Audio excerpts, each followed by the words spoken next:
നമസ്കാരം. ജ്യോതിഷ പങ്ക്തിയിലേക്ക് ഏവർക്കും സ്വാഗതം. ആയില്യം നാളുകാർ അസുരഗണ നക്ഷത്രക്കാരാണ്.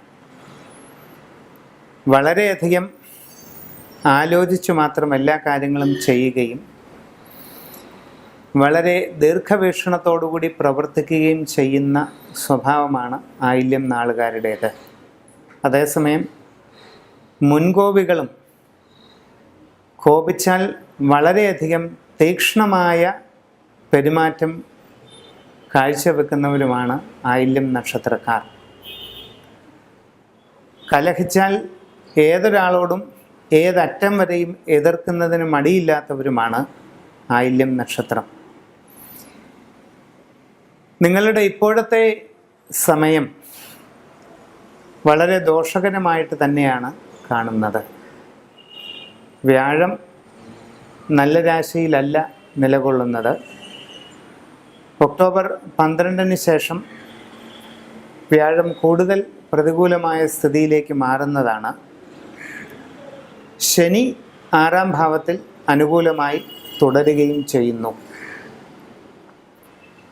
തൊഴിൽ മേഖലയിൽ അപ്രതീക്ഷിതമായ തടസ്സങ്ങൾ, കാര്യപരാജയം, സ്ഥാനഭ്രംശം ഇവയൊക്കെ ഉണ്ടാകുന്നതിനാണ് സാധ്യത.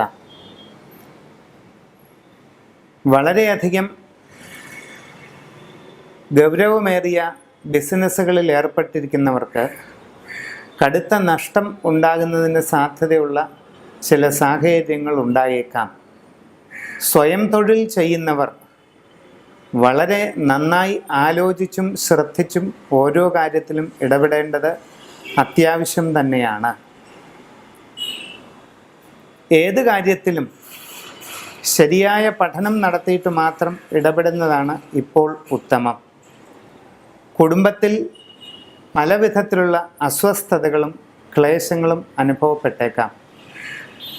ദാമ്പത്യ കലഹങ്ങൾ വർദ്ധിച്ചു വരുന്നതിന് സാധ്യത കാണുന്നു. ദീർഘനാളായി നിലനിന്നിരുന്ന മാനസികമായ അസ്വസ്ഥതകൾ വളരെ വേഗം അതിൻ്റെ ഉച്ചസ്ഥായിയിൽ എത്തിച്ചേരാനിടയുണ്ട്.